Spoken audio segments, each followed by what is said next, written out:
Hello everyone. देखिए, दुनिया भर में इस समय कई देशों का युद्ध छिड़ा हुआ है। यूएस ईरान का, रशिया यूक्रेन का। इस बीच खबर आ रही है कि यूनाइटेड नेशंस का नया चीफ ढूंढा जा रहा है। अगला चीफ कौन होगा उसका?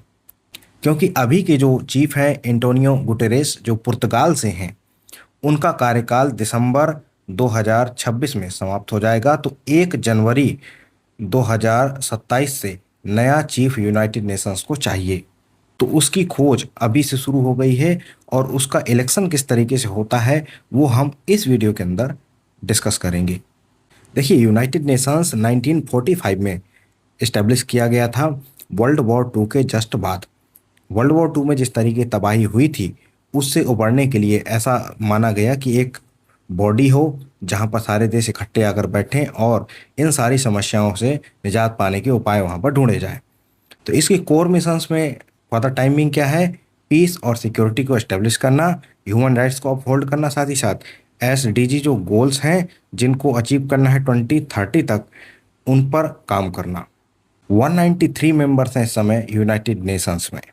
यूएनजीए के अंदर जो 193 मेंबर्स हैं उनमें हर एक देश का एक अपना वोट होता है। यूनाइटेड नेशंस की कई सारी बॉडीज में सबसे इंपॉर्टेंट है UNGA, United Nations general assembly.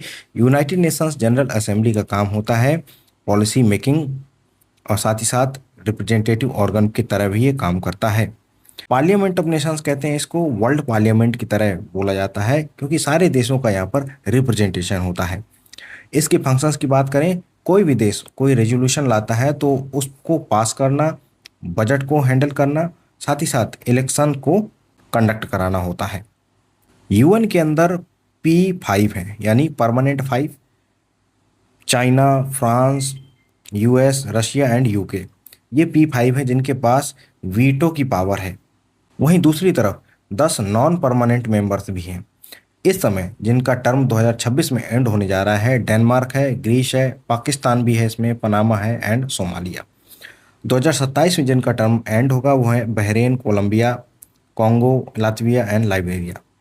ये 2 साल के नॉन परमानेंट मेंबर्स 2 साल के लिए चुनकर आते हैं। तो देखिए, ये यूनाइटेड नेशंस जनरल असेंबली है और इसका जो हेड होगा, एक तरीके से कह सकते हैं चीफ एडमिनिस्ट्रेटिव ऑफिसर। किसी कंपनी के अंदर सीईओ होता है जैसे, वैसे ही यहाँ चीफ एडमिनिस्ट्रेटिव ऑफिसर है। उसको चुनने के लिए ये यहाँ पर काम किया जाता है और इसमें सबसे ज़्यादा क्रिटिकल रोल होता है वो होता है P5 का, परमानेंट 5, जिनके पास वीटो पावर है।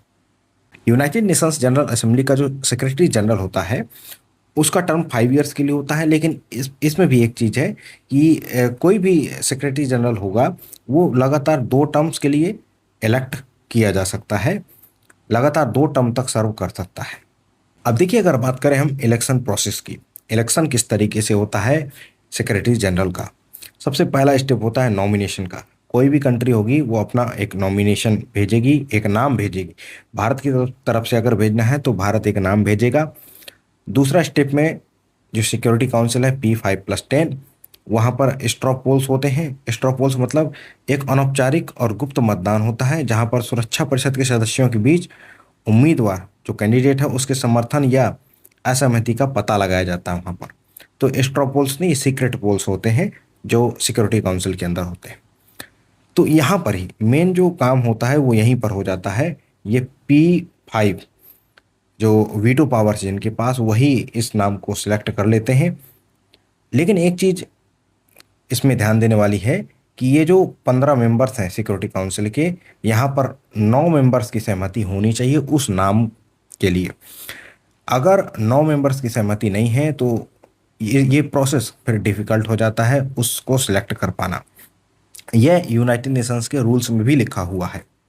तीसरा प्रोसेस होता है, मान लीजिए कोई एक नाम सिलेक्ट कर लिया गया तो उस नाम को वोटिंग के लिए रखा जाता है यूएनजीए के अंदर, जहाँ पर सारे 193 मेंबर कंट्रीज बैठे होंगे और वो लोग वोटिंग करते हैं। जनरली ऐसा होता है कि जो नाम सेलेक्ट कर लिया गया सिक्योरिटी काउंसिल के द्वारा वही नाम ही यूएनजीए में पास हो जाता है, वही व्यक्ति यूनाइटेड नेशंस का चीफ बन जाता है। लेकिन अल्टीमेट पावर तो P5 के पास ही है। अगर P5 ने वीटो मार दिया तो फिर वहाँ गड़बड़ हो जाएगी, वो सब काम बेकार हो जाएगा, जो भी सिलेक्ट करने का प्रोसीजर था वहीं पर रुक जाएगा। देखिए, इस प्रोसेस में कुछ अनरिटन रूल्स हैं और ट्रेडिशंस हैं जिनको फॉलो किया जाता है, ऐसा कहीं लिखा नहीं गया है। ज्योग्राफिकल रोटेशन होता है।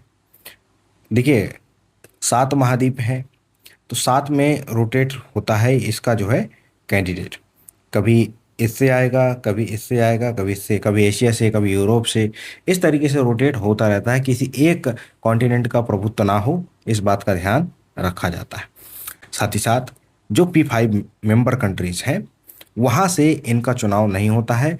ऐसा माना जाता है कि एक तो परमानेंट सीट है उस कंट्री के पास, साथ ही साथ अगर सेक्रेटरी जनरल भी अगर उसी कंट्री का बैठ गया तो वो कंट्री ज़्यादा पावरफुल हो जाएगा, उसका प्रभुत्व ज़्यादा हो जाएगा। इसलिए P5 कंट्रीज से ऐसे नामों को दूर रखा जाता है।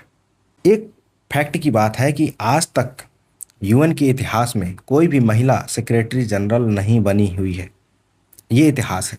लेकिन इस बार ये इतिहास शायद बदलने वाला है, क्योंकि ऐसा लग रहा है कि एक महिला यूएन की चीफ इस बार बनने वाली है।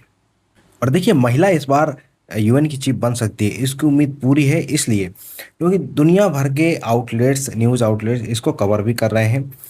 ये महिला कोस्टा रिका की पूर्व राष्ट्रपति, इनका जो नाम है ये अभी टॉप में चल रहा है, और ऐसी उम्मीद है कि यही महिला यूएन की अगली चीफ बनने वाली है।